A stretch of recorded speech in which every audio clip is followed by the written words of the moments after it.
They're important questions, Bill.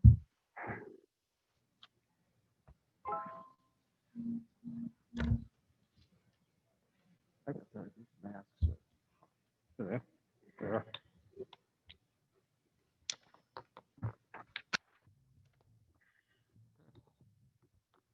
got some. So we're good. Go ahead. Good evening. District 21 Board of Education September meeting is called to order. Debbie, would you check for quorum? Certainly. Phil? Aye. Stacy Allen? Yes. Myself, yes. Arlen? Yes. Bill? Present. Stacy? Yes. And Jessica? Yes. Thank you. We have a quorum. Okay, let the record show that all 7 board members are present this evening. Would everyone please rise and join us in the Pledge of Allegiance?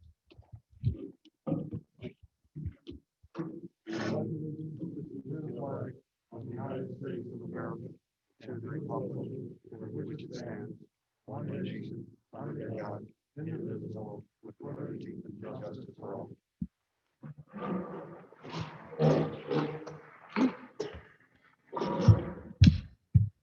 Thank you, everyone. Next order of business is board communications. We'll start with updates. NSSEO, Debbie? Thank you, Phil. This was the first month that NSSEO has actually met back in person. We met over at Minor School. That way we could be in the gymnasium and accommodate as many people as possible with social distancing. Several of us met there early to check out the new playground. It is not only handicapped accessible, but it's for literally everyone. They have swings there that you can roll a wheelchair onto. It was the coolest thing. They haven't had the official ribbon cutting yet because there were a couple things that still had to be done. The one thing we probably spent about 10 minutes sitting on, it's like a seesaw for 4 people. So you had little chairs with arms and everything that we were on, and they were so comfortable. It was amazing. But it's just so welcoming and just so inclusive. It was just so wonderful. Arlen, I'll make sure that you know when they have the official ribbon cutting. I'll make sure you know when they have the official ribbon cutting, so you can come to that since you were actually quite instrumental. I was delighted to be part of that and to help them with the Park District. That was absolutely delightful. Yeah, I mean, it is just wonderful. Yep. And that's pretty much it. Other than that, NSSEO was just pretty much business. So, thank you. Okay, thank you, Debbie. Any questions for Deb on NSSEO? Okay, we'll move forward to Edred and then IASB update with Bill Harrison. Bill? Thank you, Phil. Edred first. The Edred Executive Board met for the first time for this school year on September 11th. There are 2 advisory subcommittees this year. The first is the Equity Subcommittee, of which Jessica reported on last month and can update us in a moment. There's also a Transportation Advisory Group, initially thought of by some of our high school superintendents. The idea is to look for ways for some of our employees to be able to transport students in small buses to other sites during the school day, such as between high school and community college, or between middle school and high school. Finance will also be an area of interest, but we'll need to see how the upcoming legislative session begins to play out. The Edred virtual kickoff luncheon will be held on Wednesday, October 7th at noon. The keynote speaker will be Illinois State Comptroller Susana Mendoza. The event is free, but you must register on the Edred website to obtain a link for the meeting. Jessica, did you want to add on for the Equity Subcommittee? Sure. I'm sitting on 2 of the subcommittees under the Equity Committee, and both of them. Jessica, I can't hear you. I'm sitting on 2 of the subcommittees under the Equity Committee. They've both met. I believe there's actually 4 subcommittees. I think 3 of them have met, and a 4th one is in the process of getting together. The Curriculum Committee met a few weeks ago. We actually were able to get Representative LaShawn Ford to join us for a little bit to briefly explain the basics of the bill that he filed last year, which in essence suggests that social studies curriculum should not be taught in Illinois until it can be done using accurate information about actual Black history in America. And in the brief discussion we had with him, he is thinking about, after talking to a number of other advisory groups that represent traditionally marginalized or underrepresented communities, he's actually looking at another bill that would basically take history curriculum off the books until it can be taught accurately using an accurate history of events. So we had a great brief discussion with him. He's very open to working with Edred, and of course we're interested in working with him as well. I think he made a lot of very, very good points that warrant consideration. The other subcommittee I'm sitting on is the BIPOC candidates HR and PD subcommittee, and we were able to meet briefly with Representative, is it West, I think? Forgive me, that's my error for not remembering which representative whose bill we were discussing. His bill would essentially create a threshold for districts to meet in terms of recruitment and retention of candidates, BIPOC candidates, Black, Indigenous, or persons of color. He knows that the bill is a starting point. Obviously, the threshold that he put in place would be insurmountable for pretty much any district, regardless of desire or intention. But he is also very open to discussion. He wants the support of Edred, and we are very much looking forward to meeting with him again to talk about what we can do to support his bill. And just generally talking to a number of the other members of the full equity committee, it was very refreshing to hear that a number of districts are either in the same place that we are starting their deep dive into equity or are a little ahead of our game. So I think there's a huge amount of resources that we can rely on and talk to, and partners in other districts that have similar situations that we do, and obviously want to create frameworks that can improve our diversity in hiring and retention of all of our staff members. Okay, thank you, Jessica. Now on to IASB. IASB continues to maintain a robust schedule of webinars. You could sign up to watch them live, or you could watch them at your leisure by accessing their library. The IASB Virtual Summit will be held on November 20th. Registration for it will open on October 1st. I wrote this note last night saying, I suspect that we will all be hearing more from IASB shortly. And in fact, we just received an email today giving us more information, including the biographies of the two keynote speakers. The North Cook Fall Division meeting will also be held virtually on Wednesday, October 28th at 6:15. And our own Dr. Connolly will be one of the panel speakers.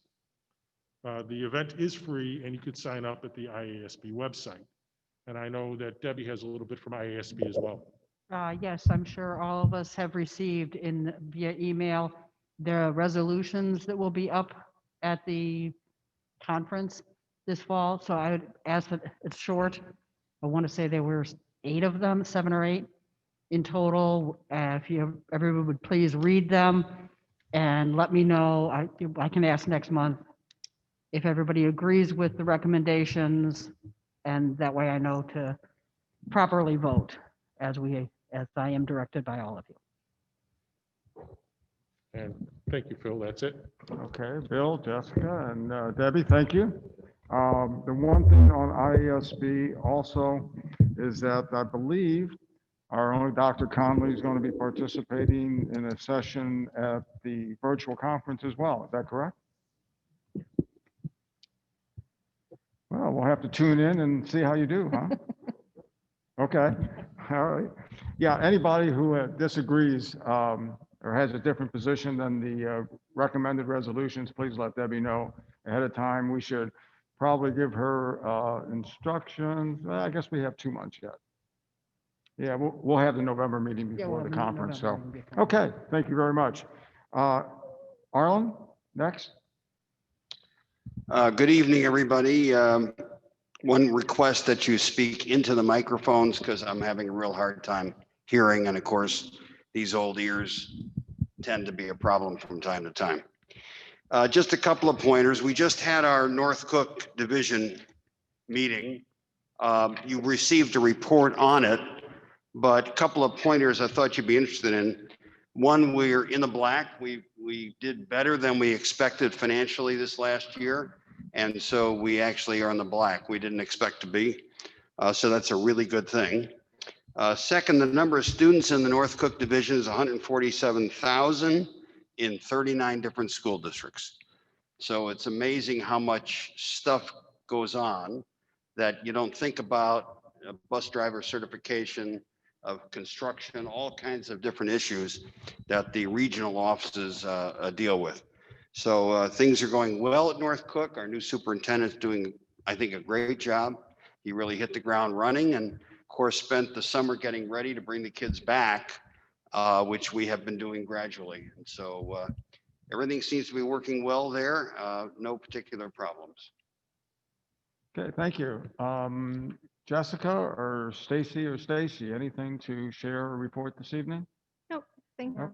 Okay, before we move on our agenda, a month or so ago, Dr. Conley announced that he was instituting a superintendent committee or task force dealing with equity, diversity, and inclusion in the district. Be involving parents, members of the parent community as well. I'd just like to announce that Stacy Getz and Jessica Riddick will be representing the board on that. Okay, just wanted to share that. Thank you both for willing to serve on that. Okay, we now move into consideration of the 2021 budget. And Michael, I believe. Yes, we do actually. I move Working we from the wrong recess script. the regular board meeting and until after the public hearing on the budget resolution. Second, Thank you. Okay, Debbie? Bill, Aye. Jessica, yes. Stacy Allen, Yes. myself, yes, Phil, Aye. Arlen, Aye. and Stacy. Yes. Michael?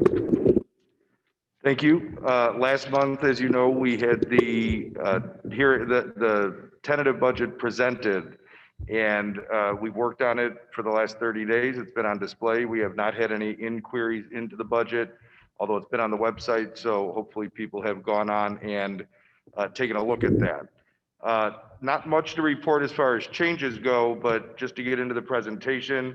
As we discussed, the budget it represents the plan for the delivery of instructional operational services to accomplish the financial goals of the school board. Obviously, our education program is the first and foremost thing that we look to, and those are the expenditures that are most important, especially in this year when we are trying to get students back into school safely on October 5th, we hope. As we talked about last month, there's a whole process outlined in the statute for going ahead and approving a budget. It has to be on display for 30 days. At last month's meeting, we scheduled and published the notice of public hearing for tonight, which we're going to go ahead and we're in the midst of right now. We'll formally adopt the budget and put that into the county and the Illinois State Board of Education systems as required by statute. And we will go ahead and start to follow that budget. We talked last month about our revenue sources. One of the things we talked about is that we have done a very conservative estimate of revenues for this year based upon the fact that there is uncertainty given we don't know what the state's finances will be like with regards to the CPPRT dollars that we get as a replacement to personal and sales tax. We don't know what revenue will come in on property taxes, although we have been tracking that. And I'm happy to report that we are basically on schedule with where we were last year. We're slightly behind right now, but given the October 1st grace period that was given, we have had a ramp up in mid to late August, a little bit of a slow period and starting to pick up again. So it looks like we're going to be anywhere from 99 to 94% in total collections, which we typically range around 99% in the district. So if we hit 95%, that would be good, especially since we've estimated at about a 90% collection rate. As I said, the state last month, as I said, the state has promised our FY20 levels to be the funding. We have taken that very conservatively because, again, not knowing what the revenues that will come in through income taxes, through sales tax, through other revenue generating sources in the state, we're taking a conservative look to make sure that we don't overextend what we believe is coming to us through those state revenues. And then for our federal revenues, we have tracked slightly under what we have in the past, although we do think the federal revenues are the ones that as a flow through will come to us pretty consistently. And then we budgeted for the CARES Act funds, which is about $1.03 million. And we are spending those on things to achieve safe return to school, added staff, cleaning products, those types of items. So if we get a second stimulus package, that will help us a great deal towards accomplishing all of the goals that we have and not go ahead and meet the deficit that we've projected for the budget. As we talked about again last month, just a basic look at how expenditures are classified: salaries, benefits, purchase services, supplies, capital outlay, all things that go into our budget and how we go ahead and operate as a school district. The largest expenditure set in the school systems in Illinois is salary and benefits. Ours is no different. It tracks at about 80 to 85% of the total dollars. One of the important things when we look at the total budget, and you'll see expenditures are up from last year, although I'm happy to report not as large as I think people would think, given what we're facing in this pandemic, is that District 21 utilizes contingencies very effectively, meaning we plan for rainy days within the year that those could occur. So we have planned for an increased amount of contingency in the ed fund, which would be teacher salaries, benefits, supplies, different things that we need. Usually we budget a contingency of about $1 million. We've gone up to 1.5 million this year. Happy to report over the last couple of years, we've barely touched that contingency fund. So while that's part of the deficit projection that you'll see, realize that that's money we don't intend to spend, but it's there in case we do. And then we also have another $1.2 million in contingencies in the O&M fund. Money of those dollars typically go into the capital projects fund at the end of the year. So yes, it would be an expenditure, but if we have that money left over to spend, that means we've done a good job and we can start planning even more so for the maintenance and care of the buildings in the district. This slide I think is effective because it shows what we ended our FY20 amended budget with, and those track fairly close to the total expenditures. Because remember, we passed that in June, so that we basically lined up the expenditures with what we had. And one of the things I'm happy to report is that from the tentative to now, so just in a month, we've gone up less than 1% in total expenditures.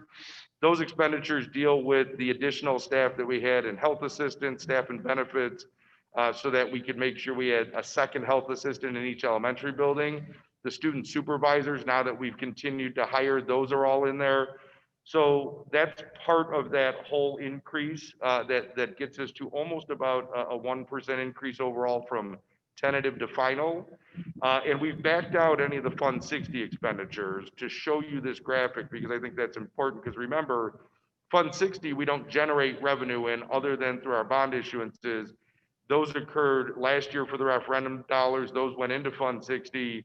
We also had the new issuance in July that is in the accounts, but not something we look at as revenue generating. So by taking Fund 60 out, which is dollars we plan to spend and already had the money to spend, we're actually only at a 3.6% increase from last year to this year.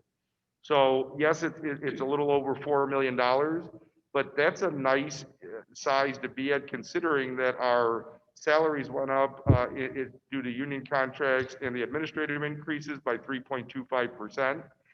We've brought on more staff in student services to make sure that we are bridging that gap that formerly was had in the district, and why we brought on an assistant superintendent of student services.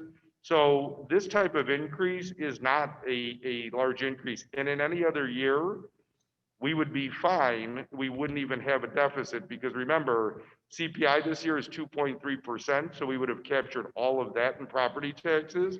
Plus we had new property come on the books through the 2 TIFs that expired and just other new property in the district. So I'm happy to report that conservatively, and this is a very conservative estimate because we have put in everything we can think of to spend, plus contingencies, a 3.6% increase is something I think that we all are happy with. Skipped over revenue. We did talk about revenue. So in the end, we're looking at a smaller deficit than I think a lot of districts are percentage-wise, with what they've had to spend on the dollars for safety response and protective equipment, cleaning supplies, all of the things to get kids back into school safely. So we recommend approval of this budget with these factors in mind. One of the things we want to do is we don't want to come in at the deficit that's projected. We want it to be lower. There's no doubt about that. So in order to do that, Dr. Colley and I have talked about different things to go ahead and make sure we stay on track with spending. One of those is to obviously bring forth more 5-year projections, maybe look at them quarterly to see where we're performing in the year. Forecast 5 is a model that allows you to do that with much more fluidness these days. So that's a plus. And we can also use the 5Cast Plus model that we've been using to look at month-to-month expenditures. And that's something we've talked about and now are ready to go ahead and push out publicly. One of the things we're going to do this year that we haven't done in the past is Skyward, our financial system, has the ability to turn on budget controls, meaning you go to submit a requisition or a check request and you don't have the funds in that budget. In the past, you'd get a warning and then you might, call the business office and make a balance transfer, journal entry when that went through. You will not be able to enter that now. You will have to go ahead and do those entries first, which will require much more fiscal conservancy on the part of the budget stakeholders and much more awareness of where they're at. If they need to go ahead and go above any amount, that's something that has to go through the business office. And obviously that's not something that we're going to take very lightly. We're going to watch the expenditures in the district level, spend on needs, not wants. We've had the luxury the last couple of years with surpluses to do some things that we might not have been able to do in the past. We definitely don't want to go ahead and do too much of that in this year, knowing that this is the first year of what's going to be a few-year period of some lower economic times just because of the brewing storm of property tax objections coming forth in the next couple of years based off of this year. And then tracking the staffing plan, maintaining those levels, and monitoring the budget quarterly with all stakeholders, and then utilizing our grant funds to the fullest extent possible so that we can fully offset costs on a cash in, cash out basis. So based upon these parameters and what we presented regarding revenues and expenditures, we ask that you approve the budget tonight. Okay. Thank you, Michael. This is the public forum section of the budget process, the public hearing. If there's any members of our public that are in attendance that have a question for Michael, this would be the time to do so. I would just ask you to step up to the podium, introduce yourself. Seeing no budget questions, the chair would entertain a motion to adjourn the public meeting and reconvene the public hearing and reconvene our regular meeting. So moved. Second, Thank you both. Debbie? Okay. Jessica, Yes. Stacy Allen, yes. myself, yes. Bill, Aye. Arlen, Aye. Stacy, Yes. Bill. Aye. Okay, now we're back in our regular meeting. Does any member of the board have a question for Michael? Arlen, go ahead. Michael, so my question is a quick one on PPE. How have we done in securing it, and how have we done in terms of securing it on budget? With the budget we've set for the PPE, we're right in line with where we are. We budgeted slightly over $1 million. We're still under that number. We're at about 850,000 right now, and that includes some staff that we had as part of our COVID response. Within the CARES Act as well, we have some dollars set aside, and we're meeting that. Dr. Connolly and I have talked about the potential of amending the grant because we've now realized there are some things that we anticipated that luckily have not come our way, and now we can shift those dollars around. As far as securing it, I will tell you that Glenn and Bill have done a fantastic job in doing that. We received the first 3/4 of our shipment of our ionizer, the chemicals for the disinfecting of the rooms. The rest of that's coming in about 2 weeks. We have enough. We have 266 cases of it, knowing that that will get us a number of uses per case. So we're in great shape on being able to disinfect. We have spray bottles for the teachers and for staff in the common areas with towels. We have wipes for in case the kids need to wipe down desks. We've secured N95 masks for the nurses and for the custodians as required by the Department of Public Health. We have ionizers for each building, the large ones that take care of the rooms. We also have 3 backpacks and 3 wands for each building. So we've done, an incredible job of getting it, and that came from Bill, especially has been the leader on the COVID task side. He's been searching out the different products, been coming to us with quotes, and we've been getting them in, and we're in good shape on having the PPE we need. Great. Thank you. Melissa's also been great in securing that, because looking at thermometers and all the other smaller items that don't involve cleaning and disinfecting, between that and her help on the budget, it's been a lot easier on me, so. Great. Michael, Thank what's our you. projection for total cost associated with COVID-19? You have a ballpark on that? I would say ballpark, if you're looking at staff and materials, we're gonna be just short of $2 million. Knock on wood. Okay. Not an insignificant amount to prepare. No. Any other board members have questions for Michael? No. I think you answered most of them last month, so. Good. Go ahead. Did you just read I them? will make no, I said he answered most of them last, when we discussed this previously. So I'll make a motion that we approve the budget as Yes, presented. please. Second. Thank you, Debbie. Stacy Allen, Yes. myself, yes. Phil, Aye. Arlen, Aye. Stacy, Yes. Bill, Aye. Jessica. Yes. Thank you. Next item on our agenda tonight is the discussion on the revised return to in-person schooling plan. We will have a public comment section following the presentation by Dr. Conley. Mike? Well, good evening, everybody.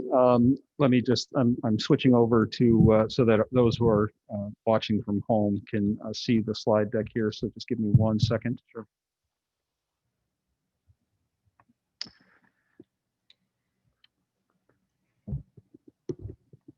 Okay. So tonight I wanted to briefly take the board through the administration's recommendation for a revised return to in-person schooling plan. This draft plan has been public since last Tuesday. The slide deck here is really spending time talking about the metrics and talking about some of the various steps that the district is taking to support making a safe decision for bringing students back. Just as a way of introduction, the Board of Education in a special meeting on July 30th ratified the administration's recommendation that we begin the school year in a distance learning format. That was a departure from the original return to school plan that had been presented earlier in July. And it was based upon a number of factors, including at that point in time, a great deal of uncertainty as to the conditions around the COVID infection at that point in time, rising case counts, rising testing positivity rates. And so as we now come to September, I think a very fair question for anybody to ask is what's different? And I think there are some notable differences. First of all, and I think most importantly, is between the end of July and at this point towards the end of September, we have much better information than we had in the summer. From the standpoint of public health experts, and both from the public sector as well as from institutions of higher education, Harvard, University of Chicago. We have better information as to what types of data we should be focusing on when making decisions. And also, we have the benefit of now several weeks of experience in other school districts around this area who have did return to in-school from the beginning of the school year, as well as just overall a better understanding of the risks of COVID infection and transmission by students and at the various ages. So we also have access to better local data. As the public health agencies and as healthcare agencies have been able to pull together the various information, the various data sources, and then present those in such a way where we have a much better ability to drill down into the infection data, not just at a county-wide level, but more locally. So on top of that, then, as Michael indicated, we have been able to take that extra time to really make sure that we had everything that we needed to get started with in terms of PPE. Those of you who came in may have noticed the markings on the floors, the social distancing markings. Those needed to be printed. So just a lot of preparatory actions that were able to be taken that we were really tight over the summer to try and get done. So in essence, the ability to slow this down gave us the opportunity to be better prepared and have a much better understanding of what we would need to be doing in terms to make this as safe as possible for students. And so as we move through the particulars of the plan, what we are recommending this evening is ultimately a return to in-person learning in a hybrid format. This is not a full day of in-person. I'll speak to some of the reasons behind that, particularly at the elementary level in just a few moments. We also recognize that no plan that we are able to present outside of a fully regular public education experience is going to meet the needs of all of our families, of our community, and of our kids. We also, I want to emphasize, have to grapple with the fact that there is no risk option available to us right out of the bat. What we can do, and what I believe we have done with pulling this proposal together, is to do everything we can to mitigate the risk and to present as safe of an option for parents to avail themselves of as possible. And when I say option, it is because with that notion of we are trying to provide parental choice. And so as we began the school year with a full-time distance learning academy, that distance learning academy will continue to be an option. It will be an option for parents who elect to move their child into that at this point in time, and that may not have initially done that over the course of the summer. Likewise, if after we have been in this experience, for the last several weeks, a parent decides that the distance learning experience is not ideal for them or for their children, they will have the option to move into a live format, again, using that hybrid model. So with those kind of basic structures laid out, I'll take us through the meat of the proposal. In looking at the fact that this is not a static situation, there are going to be gains and then there are going to be step backs. I think we're very aware of the cautions that have been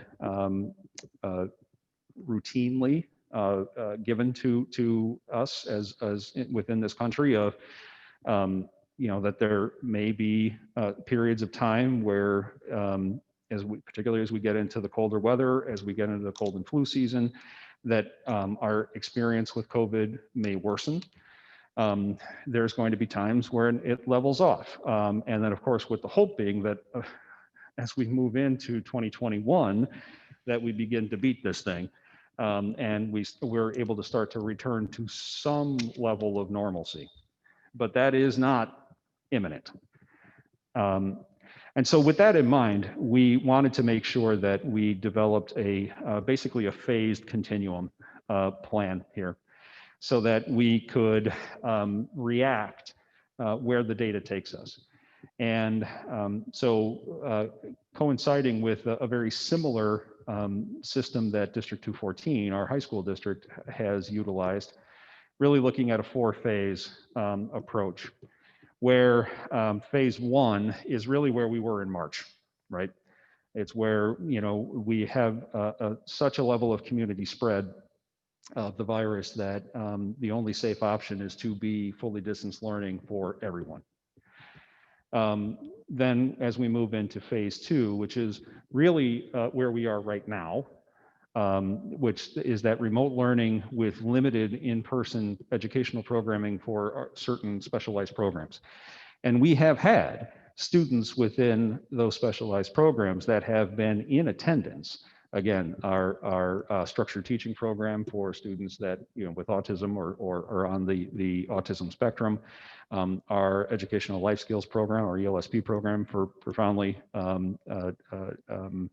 disabled students, and some other special education programs where students have been attending, and we are having very good results. We know that there are some children in that program that, particularly in our ELSP program, that struggle with being able to keep their face coverings on. What we've been pleasantly surprised by and bolstered by is the fact that there are many students that are faring very well with being able to tolerate their face covering. So we've had a good experience with those students being in person for the past several weeks. So as we move into the hybrid schedule, again, it would be with that notion of a part-time in-person learning and part-time remote learning, so that hybrid schedule. Obviously, the Distance Learning Academy remaining a full-time remote learning option. And then as we get into phase 4, to be very honest, is a little bit more amorphous at this point in time.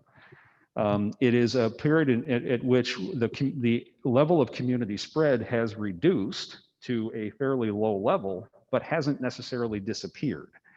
And so the reason why it's somewhat amorphous and how we're making kind of general statements of what we would be looking to do is increasing the amount of in-person is because we really don't know what necessarily that would look like, and probably won't until we get much closer. So, and what I mean by that is when we get to that level of community spread where it's relatively low, how stringently are we going to need to be following social distancing?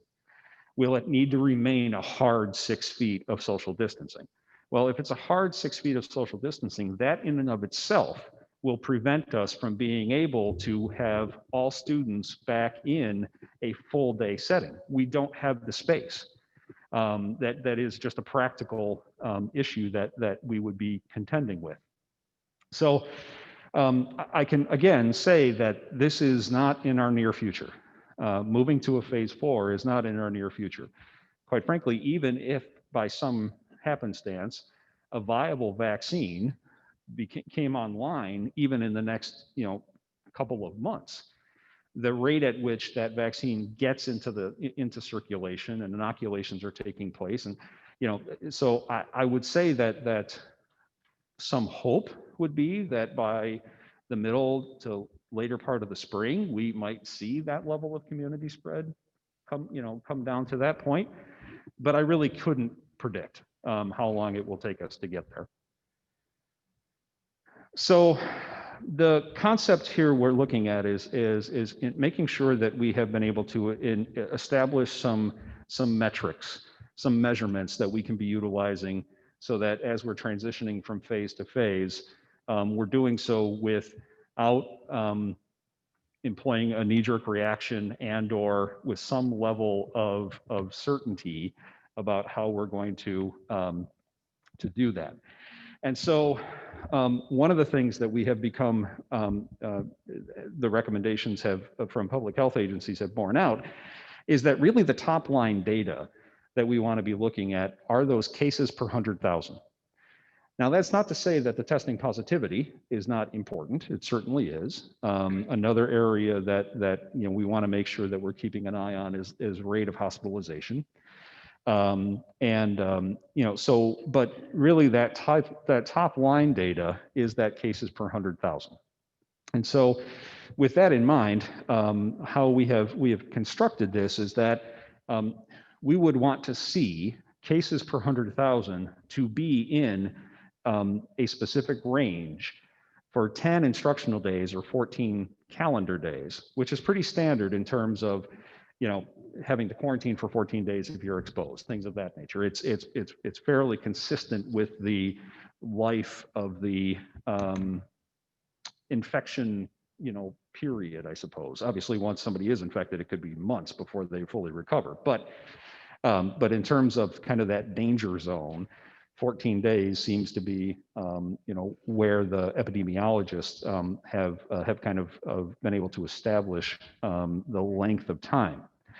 So, for instance, if we being in phase 2 right now, we would want to see favorable data for a total of 10 instructional days or 14 calendar days before we would move into phase 3. And that is because we don't want to keep going back and forth without reason. And so we want to make sure that the data is solid, that the data has enough longevity that we can reasonably make a determination that we would be able to return and stay for a while. That's not to say that once we return, we're never going to have to go back to distance learning again. Now, one of the things that I want to make very clear is that a decision to move back in a phase may not take 14 days to make the determination around, right? If we see an explosion in a particular area, or we just see some really negative data coming at us for what, and who can predict what, necessarily that's going to be, we may make that decision in less time than 14 days or 10 instructional days. Now, that said, we also don't want to make it too quickly, right? So one day of bad data does not force our hand to make a decision to return to distance learning. So, we are going to be very, very measured, and as I said, do our level best to not be knee-jerk in our decision-making, particularly as it relates to taking steps back. So, and how do we achieve that? We achieve that through very close contact with Cook County Department of Public Health, with Illinois Department of Public Health, having those kind of consultations, saying, here's what we're seeing. Advise us, please. What would you recommend? And one of the things that I will say is that the board's decision to allow the administration to bring on an internal contact tracer has been very, very fortuitous for us, insofar as we have somebody whose point of focus for their entire day is COVID. Everything COVID is going through that centralized person. And she has already established very good working relationships with Cook County Department of Public Health, which, by the way, is an agency overrun, understaffed, and not always the most responsive. That's not necessarily a criticism of them, because I'm sure they would like to be much more responsive, but they're, underwater.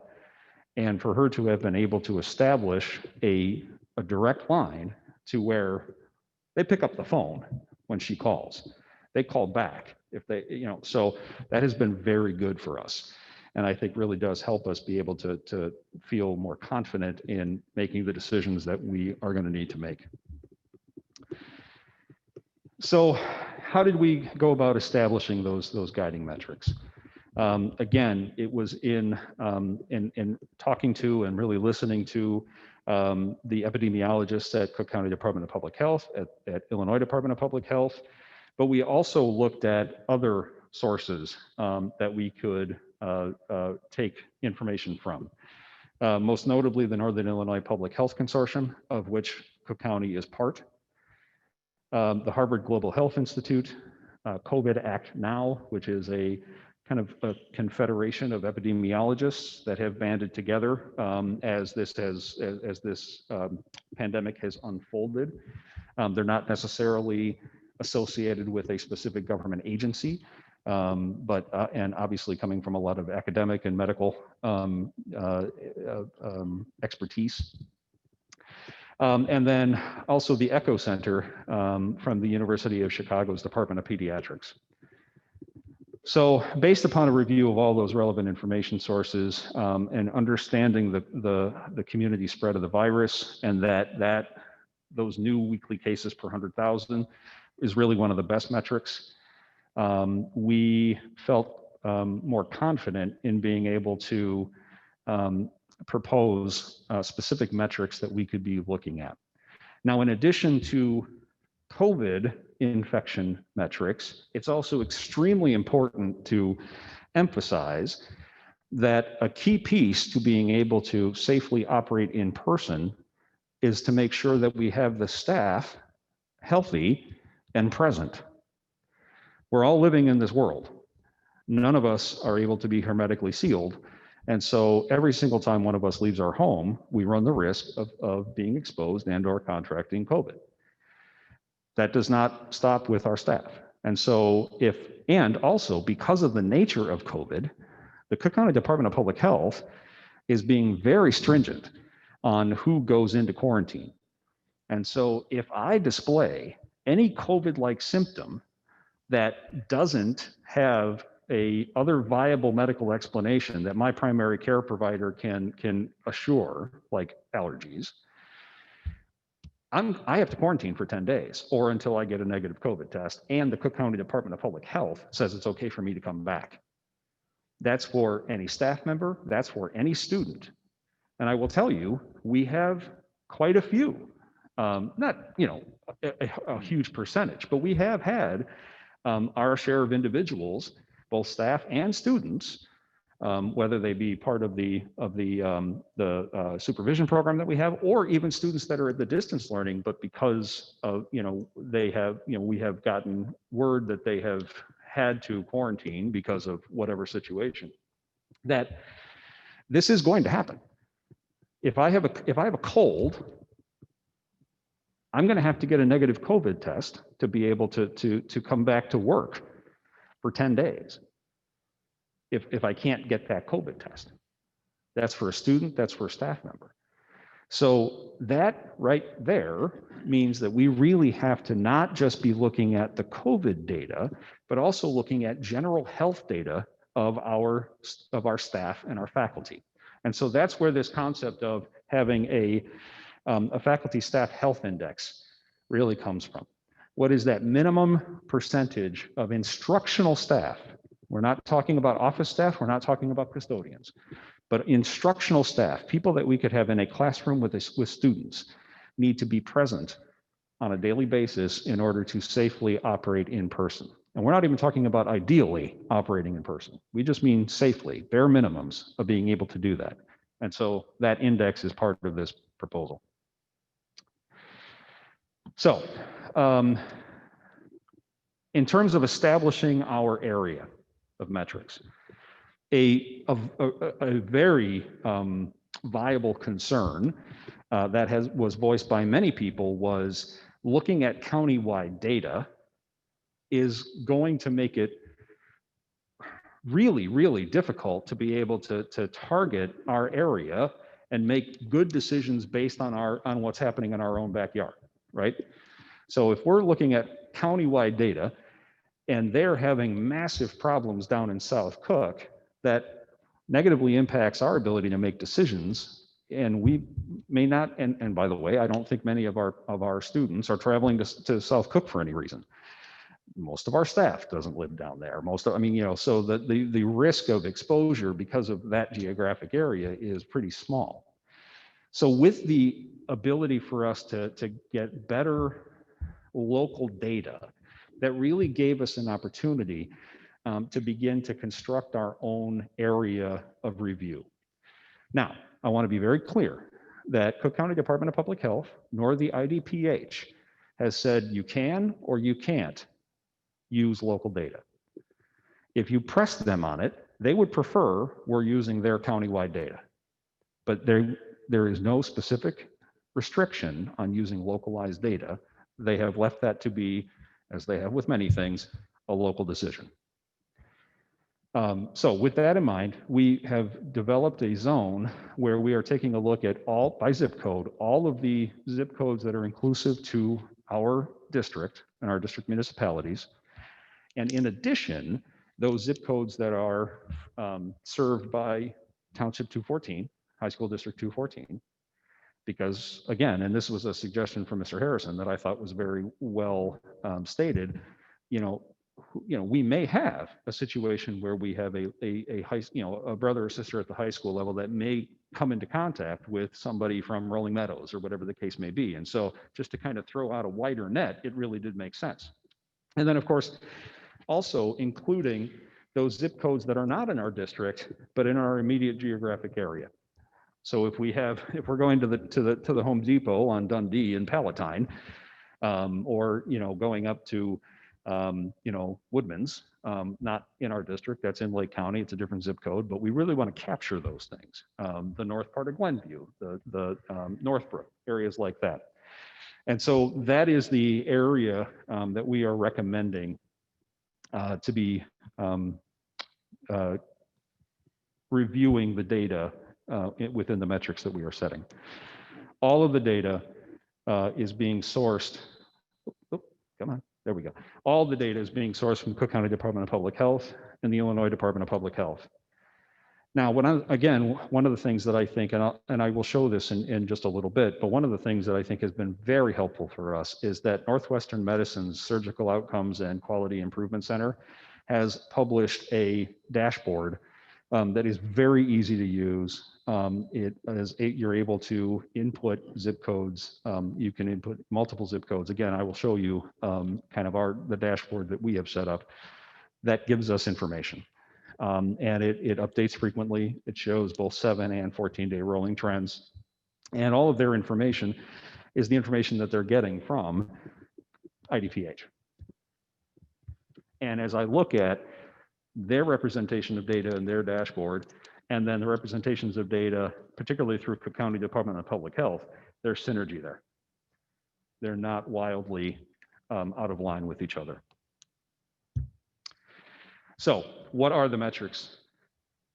As we look at cases per 100,000, if we had greater than 175 cases per 100,000, weekly cases per 100,000, that would be indicative of uncontrolled community spread. And that would be one of those situations where we would need to return to full distance learning. When we're in that range of between 98 and 174 cases per 100,000 by week, that is high risk. And that is that point in time where we would adopt a posture that very much like we're in right now. Phase 3, again, you can see these are big ranges, but these are based on the information that we are taking from the Northern Illinois Public Health Consortium, from Harvard, to help establish these. So that between 7 and 97 cases per 100,000 would put us in that hybrid, in-person learning environment. And then again, once we get to that less than 7 cases per 100,000 weekly cases, that's when we've pretty much beaten it, from my understanding, and that community spread has really been gotten well under control. Now, again, this is geographically to the area that we have designated. As I talked about with the Faculty and Staff Health Index, kind of the reasons behind that, after really taking a look at our staffing model in all of our schools, as well as taking a look at some of our experience, Mr. Gurney and I really looked at what were our attendance rates looking like as we got into October and November in a typical year. Because why? Because that's when people start getting colds. That's when people start getting the flu. And that's where we start to see staff absences begin to rise because of illness. Now, you're always going to have staff absences because of personal days or because of, jury duty or whatever the case may be. We're not talking about those. But those, illness-based absences, that's where we start to see them ratchet up. And so extrapolating from that, what is that percentage of our instructional staff we need to have in the building on a daily basis to make sure that we are safely, again, not necessarily ideally, but safely operating an in-person learning program. And so where we came to was that 85%. So we need to see a faculty and staff health index of 85% to have a confidence level that we can maintain a safe in-person learning environment. Now, we know that there are going to be good days and bad days, right? And so we're not proposing to say that, if we hit one day where we have a staff health index that is at 80%, that means we have to shut it down. But if we see 3 days running, that's an indication that we might need to take a step back for a little while, let that building get healthy, and then bring it back online. Now, when I say that building, it's because these are decisions that would be made school by school. I make the decision, but based on that school's data. So we're not talking about a situation where we end up shutting the whole district down. It may be that we need to have Whitman go remote for a period of a week or so, trying to get get people healthier, and then let them get back in. So that's the kind of fluidity that we're looking at for the entirety of this year. That will be frustrating, that will drive people crazy, including me, but that's what we're looking at. So I went through the zip codes, generally speaking, here are the actual zip codes of data that we are looking at on a daily basis. You know what, instead of using this mouse, I'm just going to use this. Okay. Now, let's talk about COVID specific.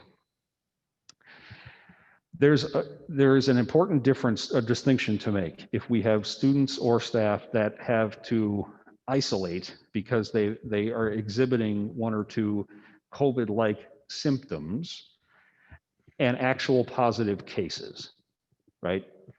That COVID-like symptom that would cause somebody to be absent would certainly factor into that faculty staff health index.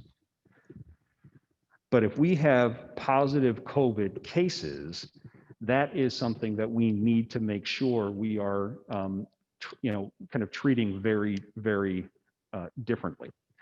And so there is a COVID-19 infection mitigation protocol that we are going to be utilizing.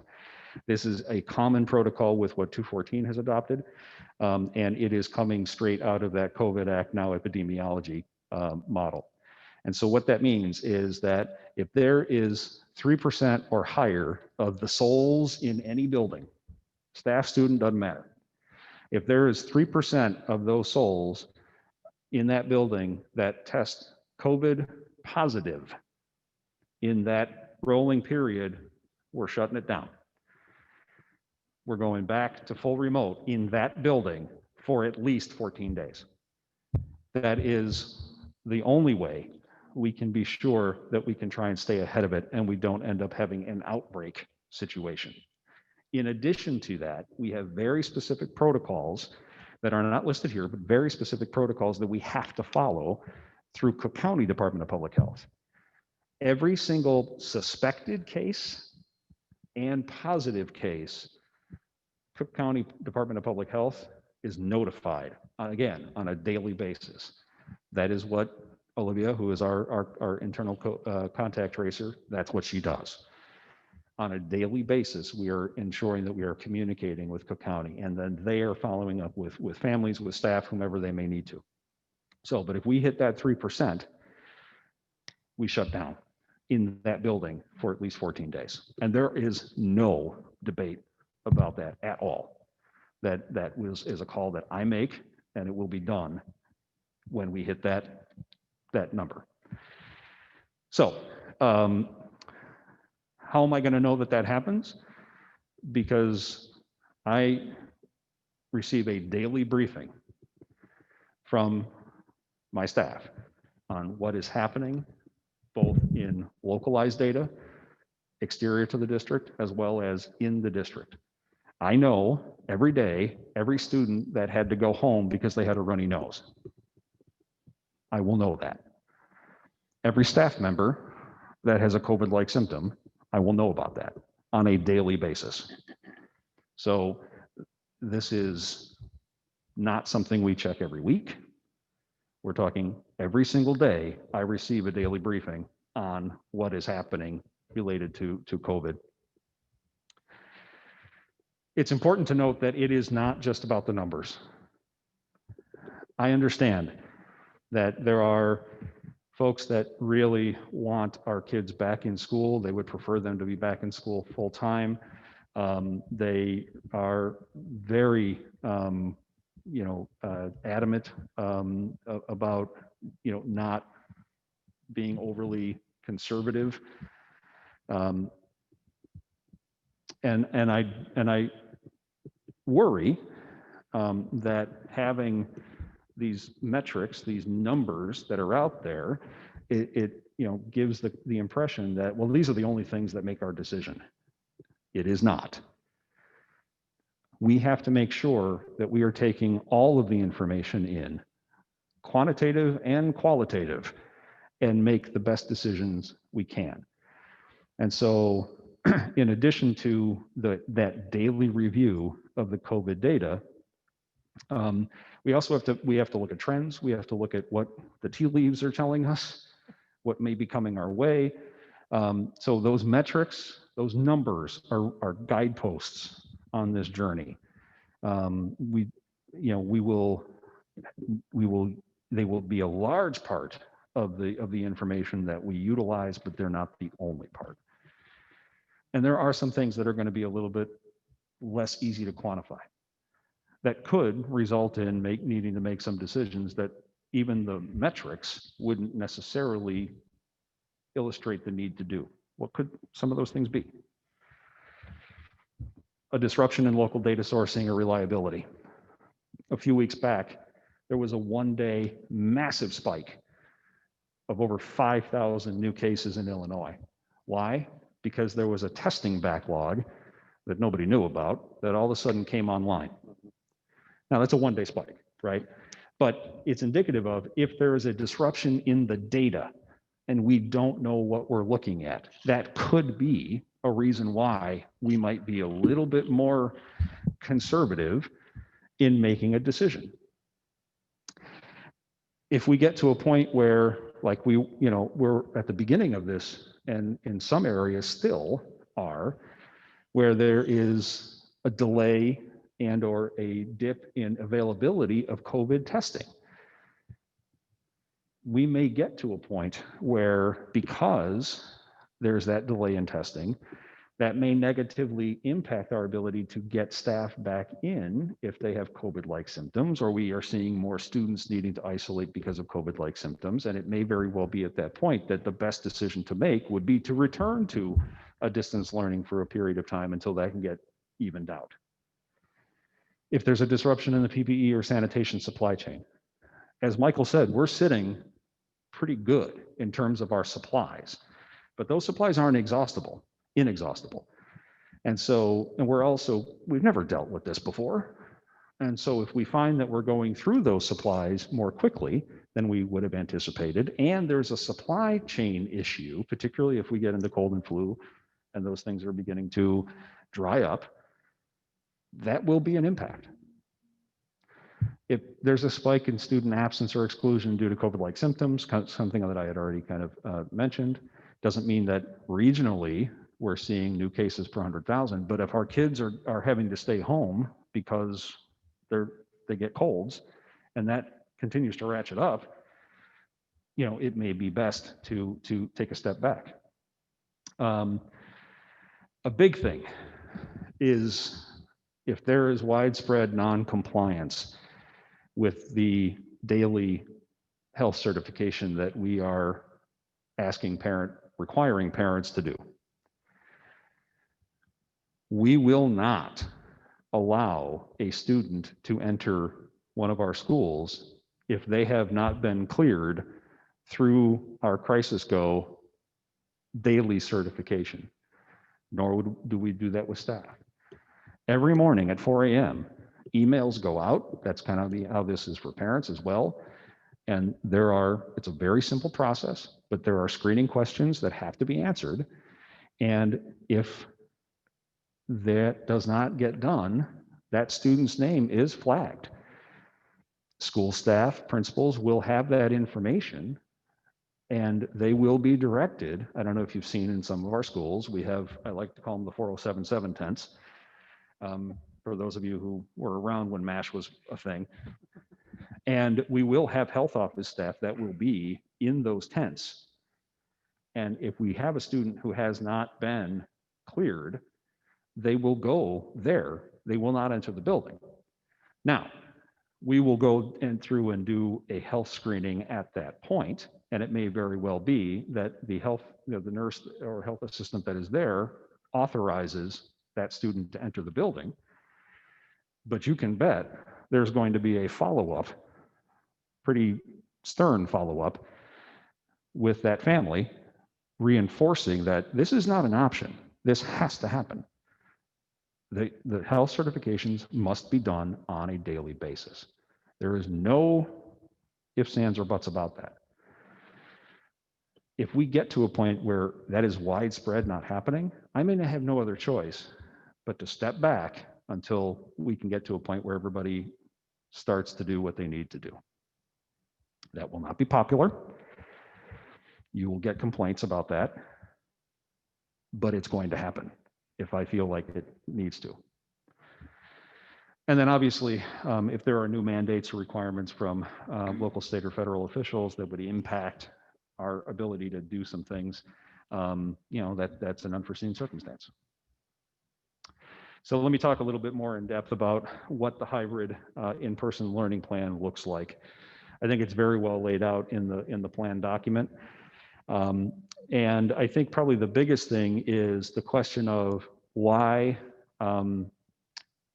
half of a class at a point in time and why half days. So the limitation of half of the class, roughly, being in person at a time is directly related to that hard 6-foot social distancing requirement. Now, this is somewhat different than in the summer. In the summer, it was really about social distance to the greatest extent possible. But then public health officials clarified what their definition of close contact is. And close contact is a huge indicator of who needs to quarantine.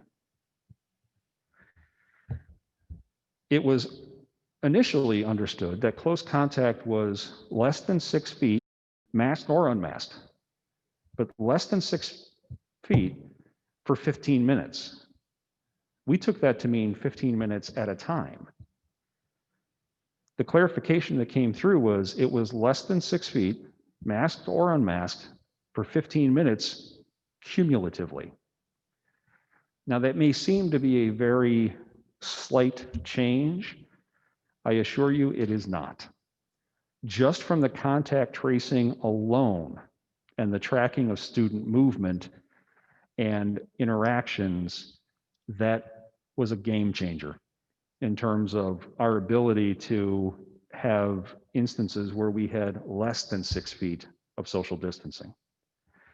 And so when that hard 6 feet of social distancing came to play, that basically means that we're at a maximum of 15 students in a room, some rooms less, depending on the square footage and the configuration of the space.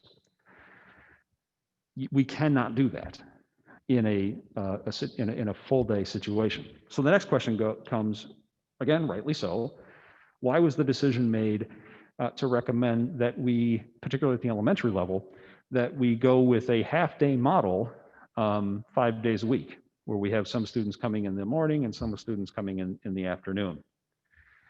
Well, there's a couple of different things. The first being that I believe that when you extend the amount of time that a student is, particularly an elementary student, is in a classroom space or in a school space with limited movement, face coverings on for more extended periods of time, and quite frankly, just the nature of our elementary students, that's a lot. And having that hard 6 feet of social distancing, it gets more and more difficult to keep the poor kids in their little zone. Second, you start adding in the need to eat lunch, and you've had a situation where while they're eating lunch, their masks are off. Kids, as they're eating lunch, they're going to want to stand, they're going to want to move, and they should. It really does increase the risk. But the last, and in my role as your chief education officer in the district, probably the most important, is my team and I have really made an informed decision that we strongly feel the educational benefit of having daily in-person instruction in math and reading is vital. And I'm very concerned. I know districts are doing this. I'm not superintendent of those districts. Everybody has to make their own decisions and for their own spaces. But for me and for my team, the concept of having a situation where you had groups of students that were coming in for full days, maybe twice a week. Well, what that means is that then 3 days out of the week, or at least 2 days out of the week, they're learning asynchronously because their teachers are not available to do synchronous instruction while they're teaching a full day with the other half of the class. And then you have a situation where then there's a third day where there might be some synchronous instruction, because if you do 2 and 2 and then everybody's home on a particular day. But again, having that daily routine and daily in-person math and reading instruction, particularly at the elementary level, I think is vital. Now, I fully understand that that is extremely difficult for working parents. I fully understand that. Likewise, I would say that having a model where a child goes Monday and Tuesday, and then another group goes Wednesday and Thursday, could be equally challenging. So once again, as I noted at the beginning of the presentation, there is no right answer for everybody. And so ultimately, all I can do is make the recommendation that I feel is the best from an educational perspective and from a safety perspective. I will also say that we have worked very hard to try and ensure, and Michael has really been leading the charge on this, to work with our park districts to provide options for extended care programming. We will, and those options will be available. We will also be providing transportation at our expense. We will run buses to get kids to their transportation, the transportation to their extended care sites. We want to make sure that those parents that need it have those options, because we understand that this is not ideal in any way, shape, or form. What is also not ideal, but is something that we feel is the best that we can do, is in focusing our in-person instruction on math and reading, or language arts as you get older, that our science and social studies and exploratory areas are going to remain in a remote format. Now that is both at the elementary and at the middle school level. And that's unfortunate, but as we're looking at those critical content, those core content skill-based areas, maximizing the in-person time for the reading and the math was really a priority. And by the way, one of the things that we are going to be really working with our very, very good teaching staff and resourceful teaching staff is to make sure that we're embedding, particularly within the reading, but also within math, that science and social studies content. You know, as you're doing reading, well, let's dust off Johnny Tremaine, right? There's a lot of information that is social studies and science based that we can use, rich materials we can use within our reading instruction to bolster that learning. And so it doesn't have to be a zero-sum game. One of the things that we also feel very strongly about is, for the first time we come back, we need to make sure that we're well paced. We have whole groups of students, particularly our youngest, who some of them have never seen the inside of our school buildings, and others haven't seen a full day inside their school building. And so those little ones really need time to be able to be acclimated to the environment, and to be able to have the benefit of having the focus on them, so that the social distancing instruction that needs to be done, the processes and procedures that they're going to need to follow, the routines that they're going to need to follow in order to effectively navigate the environment, is done when they're the only ones there. And so for that first week, once we return to in person, at the elementary level, it's going to be our pre-kindergarten, our kindergarten, and our first grade. Now, when we get to day 6, meaning, you know, the next instruction day after that first week, then we'll bring grades 2 and 3 in. And then a couple of days later, because second and third, you know, they're still pretty young, but they've been in the game for a little while longer. They don't need a full week to get acclimated. Then we bring our 4th and 5th graders back. Conversely, at the middle school, we've got 6th graders who have never stepped foot in a middle school yet. And so while it is not necessarily as foreign of a concept as it might be to some of our youngest students, that's a big transition. And it's also a transition that they didn't necessarily get to make this summer because they didn't have access to the buildings. And so while in the middle school, we have a design where everybody is remote on Monday, and then we have groups that are going for 2 days. It's a very different construct within middle school. So the 6th grade will really have 4 days that they have to be able to get acclimated, the 6th grade in total, but each group 2 days to get acclimated to their environment before we begin to bring 7th and 8th graders back in. And so you can see there that when we return, 6th grade for that first period of time, and then immediately the next week, bring 7th and 8th grade back in, and then we fully transition back to that in-person model. Again, as I have kind of intimated, once we go back to in-person, we don't have the resources to be able to continue that supervision program.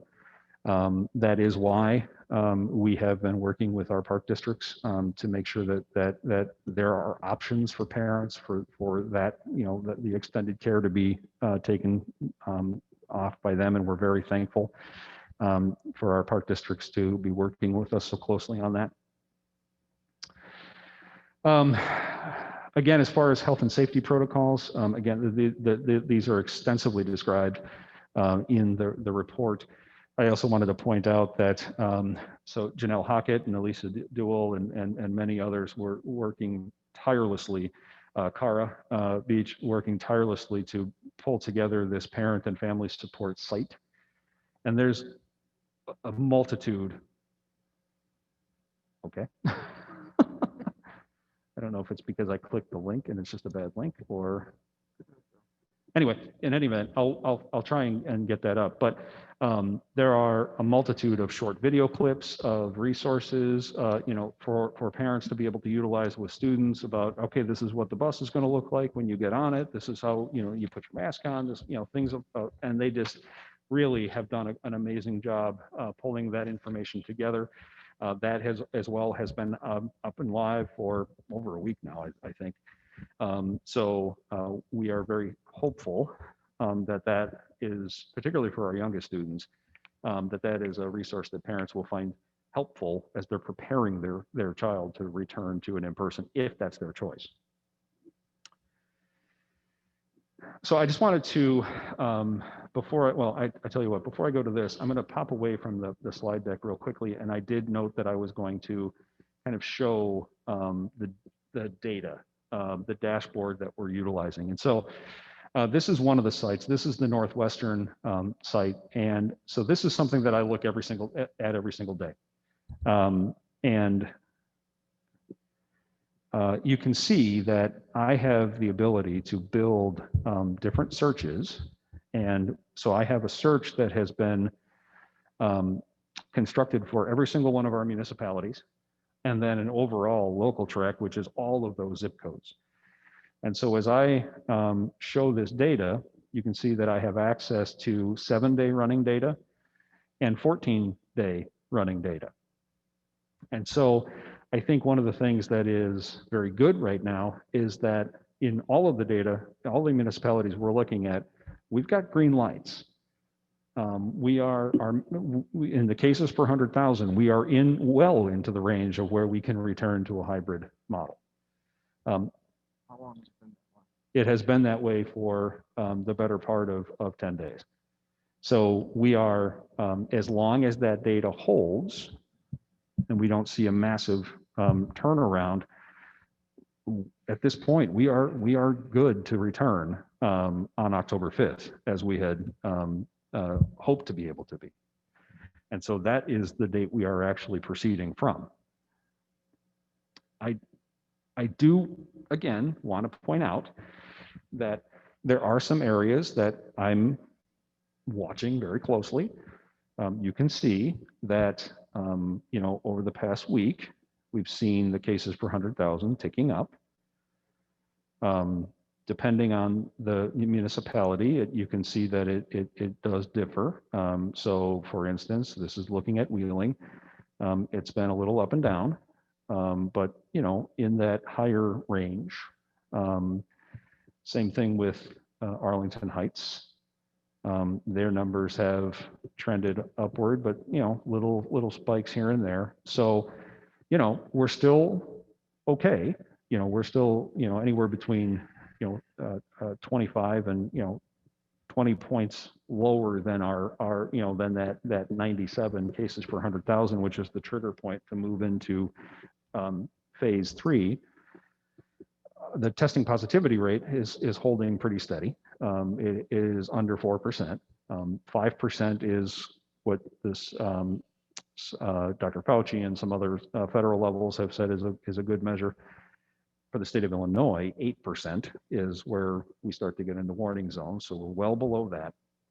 So overall, we're still holding in that green area, but there's an indication here that we're starting to see some of those cases per 100,000 creeping up.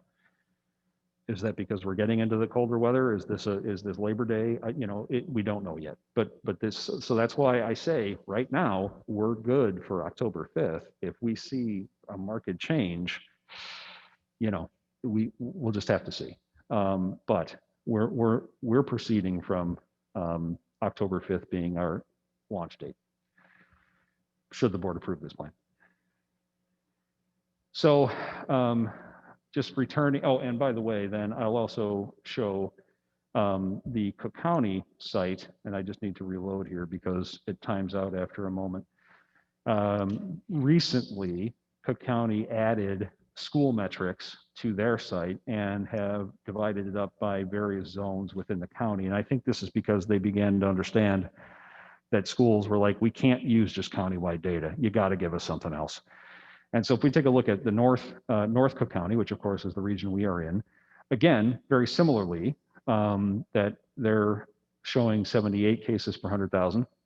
That's a wider area, right? Not just our geographic area, but a stable, kind of circumstance overall. And with a 4.4% positivity rate.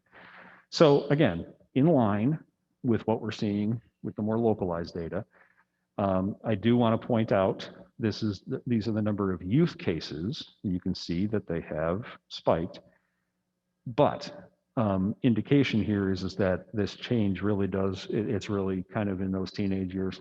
You know, it's unfortunate, but we have, okay, my eyesight is not nearly as good as it used to be, so thank you for that, but you know, I don't know what it said. I would predict that is some of our invincible high school and kids that are still going to parties. But obviously I'm looking at on a daily basis. Okay, so just to kind of wrap it up, I wanted to spend just a couple of minutes just kind of reinforcing that we are truly all in this together. We recognize how best to manage this. We say this somewhat jokingly, but it is true.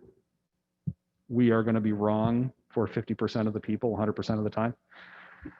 That's just the nature of the beast here. We also acknowledge that this has deeply impacted the full range of human emotion. But we also believe, and as we encourage our students in their interactions with each other, that it is most helpful to approach this with kindness, with patience, with assumed good intent, and with the knowledge that we truly are all in this together. A point of personal privilege, it has been very difficult to have in various email interactions and some phone interactions to have been point blank told that I don't care about kids, that I'm bowing to political pressure. None of us who are sitting in this room are here for any other reason than we care about our communities, we care about kids, and we're trying to make the best decisions we can. And so I fully understand that the decisions that I make and that the recommendations that I'm making to this board stand to be scrutinized. That is as it should be. I also never claim to always be right, but we're doing the best that we can. We want our kids back, but we want things to be safe, and we want to be able to navigate what no one knows is really down the line.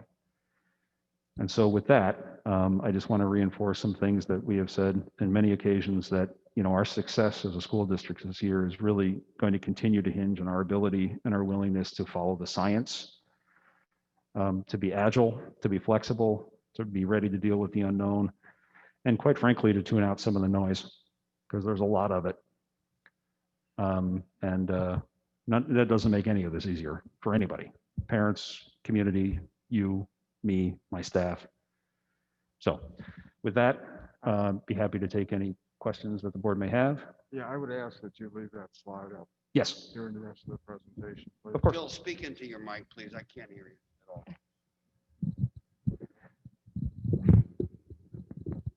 I simply asked Mike to leave this final slide up during the rest of our presentation and consideration tonight. At this point, this is part of board discussion. This is a rather comprehensive run through of what got us to this recommendation from the administration tonight. We have a choice, board members, and we can either at this point go into simply asking for any clarification or questions to Dr. Conley and save our conversation and our personal considerations till we get to the action item, which I think would be my preference. So unless there's strong disagreement on that, does any board member have any point of clarification that they need or any questions specifically to Dr. Conley? Stacy? So as you know, I work in healthcare, so I'm on around this quite a bit. From my understanding, there are some challenges to getting pediatrics or getting kids COVID tests. It has been challenging. You can't just call your pediatrician's office and say it. So are we helping people connect with the resources to get COVID tests? It's not like a grown-up where you can go. There are a lot more restrictions in kids under 18 getting COVID tests. So are we providing some support for that? Yeah, we will. So again, we're limited by, the marketplace as well. So, Yeah. but again, one of the reasons why I think it's helpful to have our, a point person for this in Olivia is that we can turning rocks over to find those resources and try to help, parents on an individual basis. And because we will have contact with any family whose child may have, a potential positive, we will have that ability to have those individual interactions and kind of gauge the level of assistance that they might need. Yeah, I would just say to address that sooner rather than later. It is a big challenge out there. If you're over 18, you can go to one of the IDPH sites, but it's not as easy for somebody under 18 to get screened as it is. And I know other than the IDPH sites that are up in Waukegan and around, test results are really can go anywhere from 24 hours to 7 days, depending on who's doing the test. So that's just another challenge out there. Is I probably have to send 5 or 8 people a week to get COVID tests. So there is some gridlock out there unless you know how to navigate the system. And what I would hope is that we're able to connect those dots for people. Yeah. The other thing is I'll mention is Michael has been working with a couple of different companies, labs, to acquire COVID tests for our employees, so that if we do have a situation where we have somebody who has a COVID-like symptom, we can hopefully get a more rapid, yes, Okay. we can hopefully get a more rapid test available. So if they're clear, they can get back into the game and not necessarily have to spend that whole 10-day quarantine period. So the key that we just need to get clarification on from Cook County is that they will accept that rapid test. It's looking to be about 87% accurate. Right. So, it's the difference of, do we need to do the spit test that gets shipped away, or can we do the rapid 15-minute test, which will account, because the county has to clear an individual to come back to work. Yep. So. Okay, thank you. That helps. Yep. Thank you, Stacy. Bill? Yes, Dr. Connolly, first of all, thank you for the detailed presentation. I came in with a list of questions and I'm down to 2. Don't laugh. Regarding the supervisory program, in terms of providing transportation, we'll be providing transportation between our buildings and the sites. I assume the parents still have to provide transportation to get their child either to school in the morning or to pick them up at the end of the day. Well, if they're coming to school in the morning, if they are eligible for a bus, Right. they would take that bus in. And if they're not, they would, yes. So, but yes, you're correct. So if we have a child who's in the PM shift and they're in the AM extended day program, parent would need to get them to that care site, and then we would shuttle them to school in the afternoon and vice versa. The second thing, you quite emphatically said you're the one making the decisions, which is great because that's what we pay you for. If you become ill, have you designated someone to step into that role? Yes. So it's not, so here's the thing. There's many people that make, that bring the information together to make a decision, right? And so it is, in terms of a specific point person, it will be Michael that will make the final call, but it will be in consultation with Phil, as the board president, with the rest of the cabinet, with Olivia and with Cook County. So knock on wood, even if I become ill, I don't plan to not be accessible, but your point is well taken. if I go down, There's a yeah, we backup do, plan. we do have we have a succession plan, that is in place. Thank you. I don't know about succession point. I don't know if we want to talk about that at this point. However, if you have a runny nose and you're at home for 14 days, we're still going to talk to you. Oh, yeah, I'm Yeah. still going to be working. Okay, I just wanted to mean, make sure that the district Right. and I mean, my colleagues are not to aware go of into that. gallows humor, but I'm going to be working, Okay. unless I'm in a hospital, with, on a vent. So it's, yeah, I think that screen's going to follow you wherever you go. absolutely. Any other board questions or for clarifications at this point? Okay, we're going to move into public comment at this point. A couple things. Let me clarify for those that are waiting to make a comment to the board that this is not a question and answer session. This is a public comment where you're sharing over a 3-minute time frame what your feelings are, what the point is that you wish to make. So as is our practice, it is not a question and answer session. Before I call on those that are here in the gym with us, I just want to acknowledge the fact that through email, we did have 5 or 6 community members that did share part of the record, part of the minutes. And that was enough of that comment to not make me read any further, quite honestly. So I think that flies in the face of kindness and being school rating associated to that score. Why did we go down? And it's been down for a while. So it's not a good thing to see for people who are living in a decent, nice place. So. recommended to our community to take those with a very, very large grain of salt. John.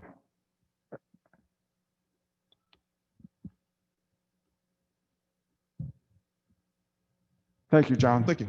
Good evening. Thank you very much for having me, and thank you for doing this in person and finding a way to make it happen. Okay. So my concern is with the recent partnership with a political group and basically bringing a political group into the school system. The political group I'm referring to is the Illinois League of Women Voters, and really the concern is, as we bring in a political group into the school system, whether or not I agree with them or disagree with them is irrelevant, because I want to, can I move this? Move this up here. Because I want to respect the beliefs of my neighbor and how he or she wants to educate his or her child on policy, things of that nature. So I will say I do agree with some of their policies and I disagree with the other, but regardless, no political group should be brought into a school system where they have access to the minds of my child or your child, because things of that nature are for us to teach our own children. So I know I would like to bring that up, and I don't know how we can review that or how I can possibly be involved or audit the process of it, because if you're bringing them in to make things better within your circle of employment within the school staffing system to make things more equal and such, that's perfectly fine. I applaud you guys for doing that. However, where I am concerned is once that starts bleeding into the school platform itself, and we give a political group access to children through whatever events they may recommend, that's where we have to draw the line, because you may agree with them, I may agree with them, but someone else may not, and we just shouldn't be doing that. Cool. Was that it? Thank you, John. That's certainly a point well taken. Okay. It's not, quite frankly, it was something that I didn't expect to hear on that topic tonight. I thought most of our speakers would probably be concerned with the reopening of the school plan, but no, I appreciate you bringing it up. And it's certainly well worth consideration. And I see Dr. Conley making notes for himself on that. Yeah, and if we want to speak, I guess, man to man at some point or with the board or whatever, that's totally fine too, because if I don't know what the plan is with Right. them, and that's why I'm not coming out here Sure. attacking or anything like that. I Yeah, just, if you wanted to, Yeah. to give my office a call Yeah. or even send me an email, we can set up a time I can take you through kind of what the partnership is right, envisioned right, right. and answer some additional questions from there. Okay. So, absolutely. No And problem. then I do have a little bit of time left because you spoke. Yes. Okay. Okay. Great. Regarding the supervision program, I would very much like for you to reconsider the staffing and/or funding for that. Because it wasn't necessarily clear if the park district is providing additional care within the plan, or if that care is at additional cost to us. So just to give you some facts, like if we are to start the hybrid program on October 5th, correct? And that would constitute as phase 3, yes? Right? Then at that point, my wife would now have to quit her job on that day if the supervision program were to be terminated, and the park district would not be, kind of filling that gap. Does that kind of make sense? Yes. Yes. Yes. Yes. Okay. So please reconsider that during your voting of the budget, or I guess you did that already, or the hybrid plan or something. So, okay. All right. Thank you. Thank you very much, John. Appreciate your comments tonight. And I think there's still going to be more information coming for clarification on that last topic that you were just speaking to. The third person, Megan Baumgartner. Right, there we go.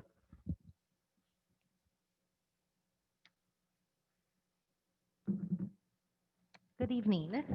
My name is Megan Baumgartner. My husband and I have a first grade son and a younger daughter. While we are new to School District 21 and Riley, we are not new to this area. My husband and I are both graduates of District 214, School District 25, and School District 57 in Mount Prospect. We truly love this area and have been incredibly blessed and honored to raise our family here. That is why it is very important to me to be here tonight to speak on reopening our schools. Since September 2nd, I have begged, cried, and argued with a 6-year-old. I have bribed him with toys and special treats for him to log into a computer, be an active student, and learn on an electronic device. My student has been robbed of his kindergarten year, and now these crucial beginning years of education are at risk. Every day we wait to go into the back into the classroom or do a morning check-in and via computer screen. You are robbing our youth under false pretense. Medical experts have shown the importance of school education for our children. Parents always worry about their children's health and well-being. COVID makes this no different. This is why I believe my son and the children in this community need to be in school. Not despite their health and well-being, but for their health and well-being. Fear of the unknown is keeping our children from learning the way they deserve and need to be learning. There are many unknowns in life. However, what I do know is that the emotional and physical well-being of my son is suffering because he is not being taught the way he needs to learn. Logging into an application every day for 5.5 hours a day is hindering the development of our young children. There has been little to no social emotional learning components in the 5.5 hours of screen time. Board, I ask you, as a parent, please allow school to be the safe place our students need. Mental health issues have skyrocketed in the past months. According to the Center for Infectious Disease Research and Policy from the University of Minnesota, a study showed that the frequency of daily negative moods among both parents and children increased significantly during pandemic-related lockdowns, especially in those with crisis-related hardships, caregiving burdens, and illness. Our children are experiencing worry, anxiety, fear, and depression like no other. As a family member of someone who has died by suicide, mental health is extremely important to me and should be for a reputable school district. Now, pediatricians are screening for mental health at a younger age. Our healthcare system is now getting bombarded with psychological evaluations because our children are kept away from school and proper social development. As schools continue to be closed or in school for 2.5 hours, they have less opportunity to be with their friends and receiving little to no social support that is essential for their mental well-being. Why is it that lower funded private schools are making it work? They're small too. But we're here sitting in a school arguing our valid points with our children at home. I've received a phone call just the other day from our school nurse claiming my son was not in school. He was in fact logged in, but had his camera off because, well, first grade. Ms. Baumgartner, if I can ask you to wrap it up, please. Sure. Unfortunately, at times my child isn't able to work as independently as expected. My best friend is a teacher in a neighboring school district. She's teaching a hybrid 5th grade classroom. While it's hard, she's making it work. Her younger students are doing just fine keeping their masks on, maintaining social distancing, and washing their hands. We will never get this year back. Please, we need to find a better solution. I look forward to seeing my son walk into those school doors at Riley with a mask, with his friends, and the amazing teachers. Thank you to the teachers and staff members who are making this work and who have our backs in reopening our schools soon and safely.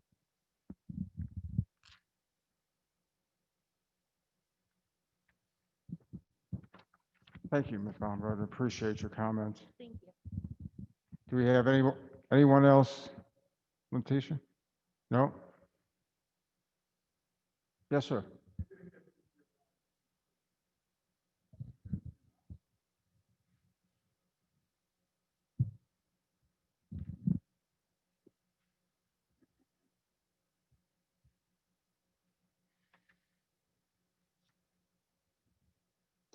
Go ahead, sir.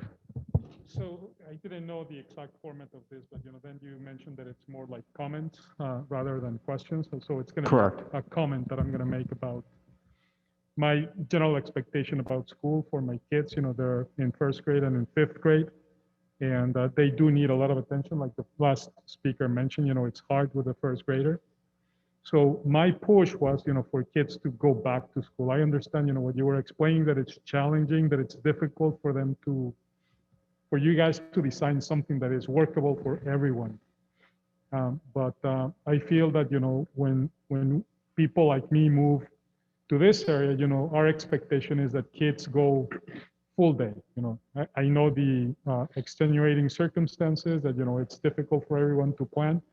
But even restaurants and even like, businesses, they're planning to bring things back to normal. And I think that that should be the approach, to bring things back to normal, to not disrupt greatly the situation of working parents. And, as the other person was mentioning, me working full time and having my day broken into multiple pieces, fragments, it's very hard to maintain a job. I was out of work for a while. I have a job now, and I want to perform, and it's hard with 2 hours here, and then there's like a break in the middle of the day, and now kids have to go online back again, and somebody has to shuttle them back and forth. And if I want to do care for them, then I have to have an extra expense for that. So I don't know if these things are still up in discussion, where the school may cover for some of those expenses, like care for people, when they're supposed to be in school, but they can't be in school. They're going to be doing work from home. If you guys have considered that, because you mentioned, and I just didn't know all the details, but you mentioned that maybe the school is going to cover the transportation from school to the care center, but the care is not going to be covered. That I understand is going to be an expense for parents, which normally would not be an expense for parents because the kids would be in school. So it's sort of like, having to pay double because, we're already paying for school. So that's something that, I would say it's up for consideration. And then I had another comment there. I think I put like a B there, but I don't remember exactly what it was. I don't know if you can.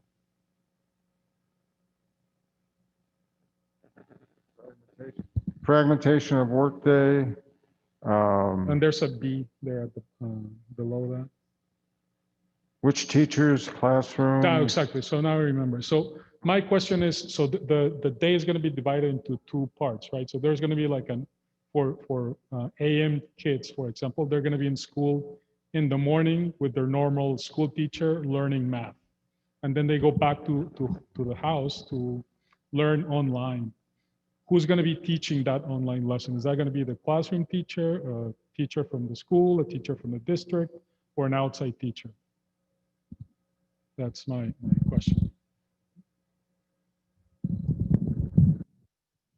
All of our online programming is being taught by district employees, and that some will be asynchronous, meaning lessons that have been designed by the classroom teacher, and others will be provided by our special staff, our PE staff, but they're all school-based staff. So that's different than from now, right? Because now it's the school. No, it's not. There may be more asynchronous lessons, but it's the same people that have been providing instruction all along. Thank you. Thank you. Okay, I appreciate the comments from those here, plus those that had previously emailed information to us. We'll now move into item 6 on our agenda, which is the consent agenda. Let me just say a couple things down there. I had gone through the bills with Melissa. Didn't see anything of concern. There were 2 freedom of information requests, and there were no travel expense approvals. Does anybody need anything pulled from the consent agenda? Minutes from last month. I'm sorry? I wasn't here last month, so minutes from last month. All right. Anybody else? Can I have a motion, please? We approve the consent agenda minus item A, the minutes.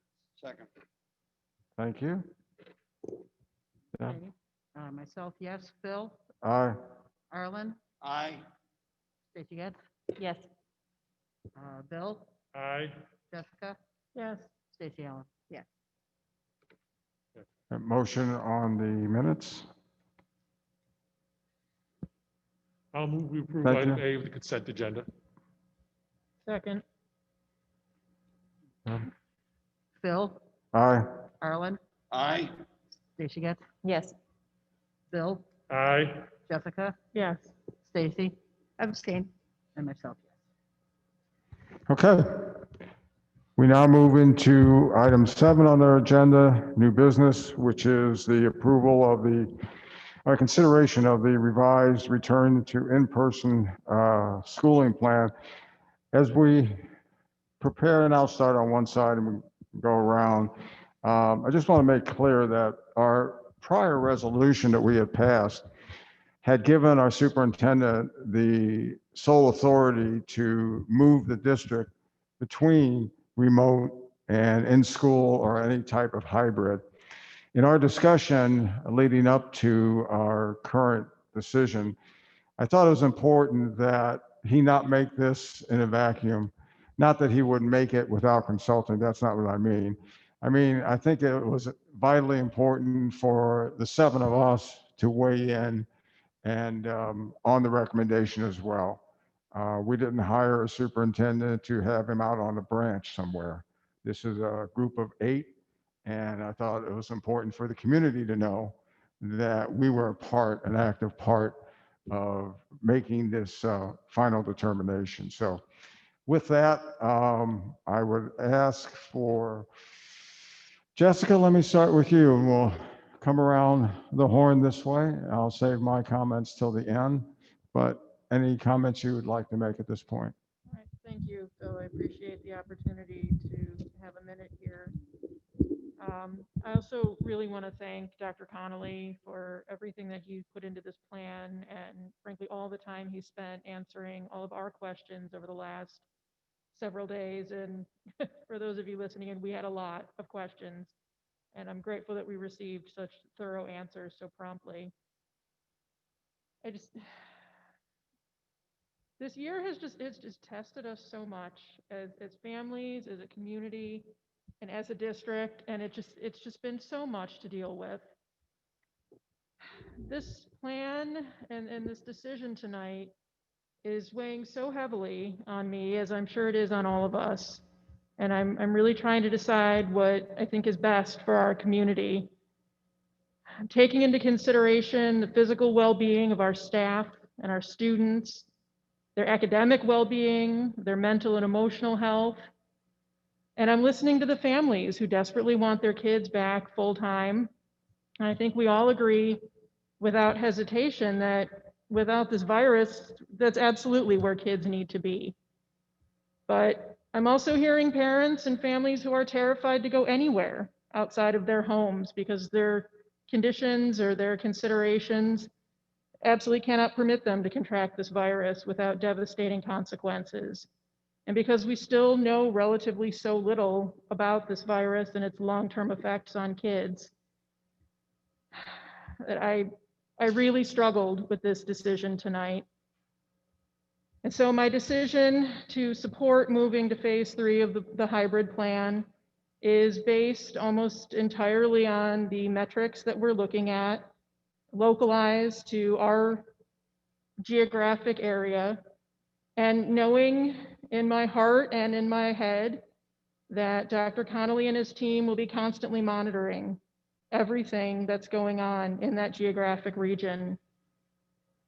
And what may be right for my family may not be right for every other family, and every parent will have to make that decision for their own family. But as a member of this board, I support the plan to move into a hybrid plan. I think we also just need to acknowledge that a lot of our students are going to be returning to school with a lot of trauma, not just from what's going on with this virus and their own families, but from everything else that we're dealing with in this nation. And we really need to devote as much as we can to our social emotional learning and to the staff that provides that education for our children. Thank you. Thank you, Jessica. Bill?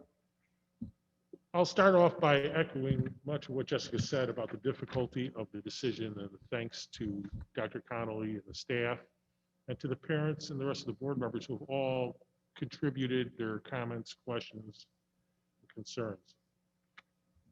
Before I talk about the plan, I do want to say one thing to the public. Please note that we do read each of your emails, and that most of us follow the District 21 parents page. We don't individually respond, as it's our board policy that the board president, Phil, does that for us. But understand that we are listening to each and every one of you, the people here and the people who have been communicating with us all through these months. Dr. Connolly, this is not a great plan. It's not your fault. There isn't one. None of us wants to be here today, not as teachers, administrators, board members, and certainly no one in this audience. But we are here. And we don't have a choice of great plans. We have a choice to do the best we can. And this plan is the best we can right now. And I say right now because this is the third plan that you presented to us. And I suspect there might have been a few variations in between those plans. I suspect there may be more plans in the future. Not because we don't know what we want to do, but because our guidance is constantly changing. Whether it's CDC, IDPH, Cook County Public Health, ISB, it doesn't matter. The guidance is constantly changing. And we must be adaptable to that. I support this plan, not because I'm comfortable with it, not because I am unconcerned either for health or education or social and emotional well-being, but I support this plan because this plan is the best we could do at this time. And therefore, I will be voting yes when that time comes. Thank you, Bill. Debbie? You're going to hear a lot of the same things from all of us because most of us have written things down, and a lot of us feel the same way. In my over 8 years on this board, I have never written a verbatim speech for my comments on a subject. I can no longer say that. I did for tonight, so I would not miss any of the things that I wanted to say on this subject. First of all, to the parents that are on the parents' Facebook page, thank you for being passionate about your children's education. So are we. That is why we take on this volunteer position with all of the responsibilities it entails, because we care about all of the children of this district and their futures. I believe that all of us are members on that Facebook page, and we read each and every one of the posts, often multiple times. Due to the Open Meetings Act, we cannot all respond. I know you'd like us to, but it would be a violation of that act and we could get in some big trouble. And that is a responsibility we take very seriously. Secondly, there's no doubt in all of our mind that children learn better in person. Teachers teach better in person, but children cannot learn where they cannot feel safe and when those teaching them do not feel safe. That is precisely where we were in August. We did not have the supplies necessary to keep people safe. I did not feel that we could send everyone back to school under the circumstances we had at that time. It's been difficult for everyone involved, but I stand by that decision. Now things are different. We do have the supplies we need. The positivity rate in our area is significantly lower. Is that because the kids aren't in school to keep the transmission down? I'm sure that's a contributing factor. But we have now had 6 months for everyone to make sure they have their own supplies of PPE. Everyone in my family has multiple masks and carries a personal hand sanitizer with them. For those that say children won't wear masks properly, if we pass this tonight, you'll have a few weeks to teach them how to do it. Model it by doing it yourself. If you're not comfortable sending your children to school, by all means, keep them at home. Every family needs to do what is in their best interest. That is why we are keeping that option.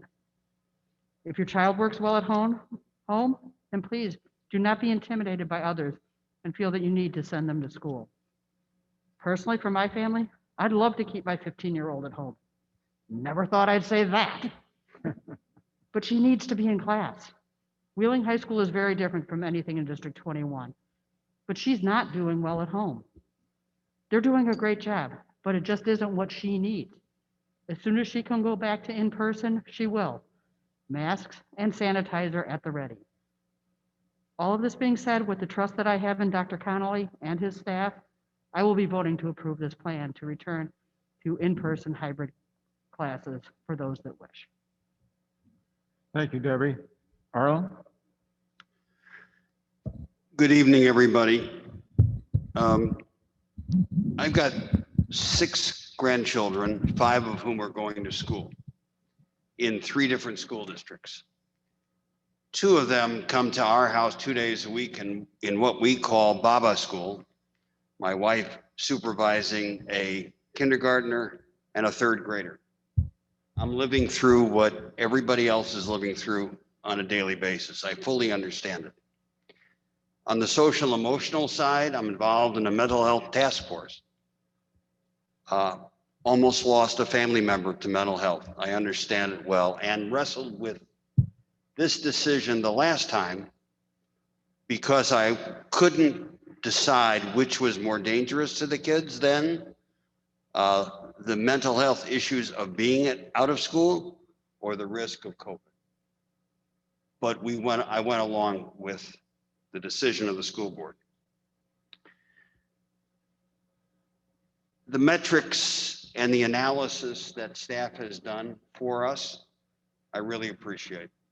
We've asked numerous questions. Mike, you know I've been on the phone with you and by email more than probably you would like. But you've been generous and answered all those questions in great detail. And I have to say that I'm convinced we're making the right decision by reopening schools. I want to say one thing, though, and that is and I have supervised as well, watching the teachers of another district, but I've probably heard from 50 parents, both on Facebook and by emails and by phone calls. And I have to thank our teachers for the extraordinary job that they are doing every single day. It really is, and you can see that on Facebook from the parents. It's quite extraordinary, way beyond what they ever thought they'd have to do to educate children. So thank you to all of our teachers and to all of our staff who put this presentation together and did all the hard work of the analysis. Our kids will get through this. The parents probably struggling more than our kids will. I'm convinced of that. But we're making the right decision, and I will vote to send our children back. Thank you, Arlen. Stacy Allen? Thank you. I'm going to preface my comments with, I think that our staff, our teachers, and most importantly, Dr. Conley have done a phenomenal, extraordinary job under the most difficult of circumstances. There is no right answer. There is no great plan. Even this in a hybrid form gets kids back to school part-time and not all of them. With, at a moment's notice, just about, we could go back in the other direction. I would love nothing more than to flip a switch and to go back 1 year from now, where we got to celebrate additions to our building, security systems, lighting. It was really a true time of celebration in this district. I was thinking early this morning as I was thinking about this meeting, I was thinking about the difference a year makes in the time of COVID. I think that probably in my 13 plus years on the board, this has been probably the most difficult, stressful, consuming issue across the board. And because it has become so politicized in the time that we're in, it makes it even more difficult. When we initially decided to do the beginning of the year, I supported the plan because I thought we should show a united front. When we switched back to remote learning, I think I made a statement that that was how I felt all along, that we are truly living through the great American science experiment, that we truly are living in times that are going to be uncertain and difficult, and we have to make the best of any situation that we're given, which is right now, although kids are in a distance learning model, they are able to play outside with their friends. They are able to take some classes. They are able to play soccer and some things that if we see positivity rates numbers go up, and we could be back in gridlock pretty quickly and be where all of those things are gone again in an instant. But it hit home for me a couple of days ago when my beautiful 24-year-old goddaughter is at home in Wisconsin with COVID because she's a history teacher. And she contracted COVID from teaching her history students in Wisconsin. She's a healthy kid, and she's home struggling with COVID symptoms because she got it at school. My decision was made before. I think I shared with everybody, in this current form, in this current time, this is not a plan that I can support. But it doesn't mean that I don't think that we've done an extraordinary job trying to balance extraordinary topics. What I think it is that we don't know. And there's a lot more that we don't know that we do know. Anybody who knows me, who knows I live my life very much by things I can control and things I can't control. And very much frequently there are things that you cannot control, but you go with it. When it comes to health and safety and the well-being of students and teachers in this district, I know what my threshold is for, and I hope, fingers and toes crossed, that the numbers continue to stabilize and we are able to get people back healthy in the buildings. For me, my threshold for comfort of that is next semester. And I've been pretty transparent about it all along to everybody. I don't want my no vote to indicate that I do not have complete faith in our district, in our superintendent, in our school board. What I do think is that there's more that we don't know than we do know, and that we will continue to put factors in place as best we can. I work in mental health. This has been probably in 10 years doing this job, this has probably been the most challenging, difficult, stressful, and the losses are indescribable. But I have to vote where I think, and I do think still for what we do know and what we don't know, we are better off in a remote learning environment until January. Thank you, Stacy. Stacy Getz, counselor, closing statement. Closing statement. Well, I don't really, aside from you, I don't really have anything new to add. But in an effort of solidarity, I do want to offer this. There are many who will take issue with your recommendation, but I truly do not believe that anyone can take issue with the manner in which you and your team have thoughtfully evaluated the metrics, the data, the impact to students and families in reaching those recommendations. And while Stacey's right, we don't know, and only the future will tell if the decisions we make today were good, bad, or indifferent. I am comfortable, and not only comfortable, I am grateful for you and your team's attention to all of the facets that are going into this plan and leading our school district. Now, I don't know if I agree with Arlen. I don't know if I'm convinced that we're making the right decision, but I am convinced that we've approached this decision in the right way. And for that, I am voting yes. Thank you, Stacy. Thank you, board members, all 6 of you. I said that I would save my comments for the end, and so it is. This has been a national conversation that we've had, an international conversation, and it's all sort of fallen to the schools after several months of living with COVID internationally. But I think if we follow the science, if we follow the data, the fact that we were able to get, as opposed to suburban Cook County, localized data to tell us where our communities, all 6 of them that we serve, where they are right now and what the projection is going to look like.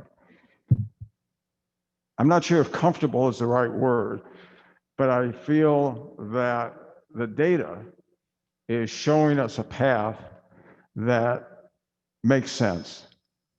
I think with that as a difference from where we've been at the beginning of this process, combined with the fact that the incredible amount of preparation, making sure that the health and safety protocols are going to be adhered to, the fact that we're following the local, state, and federal guidelines for even considering reopening and how that has to be done, the extraordinary cost involved, the fact that the staff has been part of this conversation, an integral part.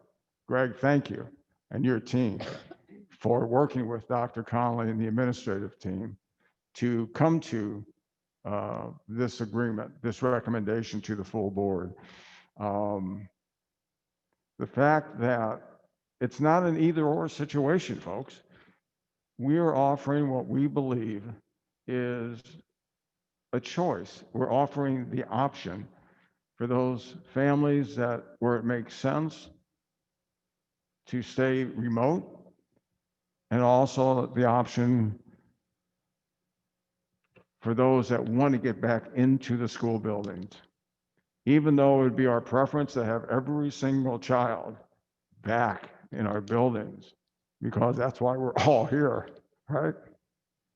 So I think, and no disregard, no undercutting what board member Allen has said. She speaks from the heart. It makes sense where she's coming from. I've always looked to try to make sure that in looking for perfect, we're not going to undercut what's good and what's possible and what's pragmatic at the time. This is the best choice, I think, for us as a district, for our community, for our families to make at this point. So as we will vote in just a couple seconds, I anticipate then we will end up with a 6-1 vote in accepting the recommendation of Dr. Connolly and the administration. And with that, may I have a motion please. Bill, quick point of order. Yeah. We had no call-in parents tonight at all? Everything, Nobody tried to call in to discuss with us, or? So now that all 7 board members are back in present, we are back to a standard in-person meeting.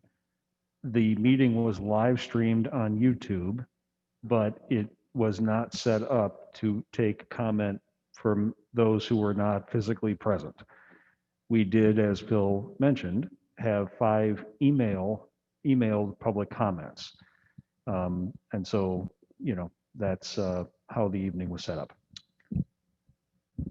Thank you. Okay, I guess you guys are waiting. Be it resolved, the Board of Education approves the CCSD21 revised return to in-person schooling plan as presented. Second. thank you. Debbie? Carolyn, Aye. Stacy Getz, Yes. Bill, Aye. Jessica, Yes. Stacy Allen, No, myself, yes, Bill. Aye. Then passes 6-1, so we should. Do you have, before we move on to adjournment, is there a point in time where you actually say yes to this and the community is aware to it, is informed to it? Yes, on July 30th, we had made the determination that we would do our best to make a decision by September 25th for an October 5th return. And so we are, based on the board's positive action this evening, we are prepared to begin that informing process with parents tomorrow, so that we can be set for an October 5th resumption. Okay, thank you. All right, the next item on the agenda is the adjournment. And our next meeting will be October 15th, also at 7 o'clock. And at this point, I think we'll be back in the our normal boardroom. Okay. Now I have a motion to adjourn, please. So moved. second. Thank you. Deb? Phil, Aye. Stacy Allen, Yes. myself, yes, Arlen, Aye. Bill, Aye. Stacy, Yes. and Jessica. Yes. Thank you all very much. This meeting is adjourned.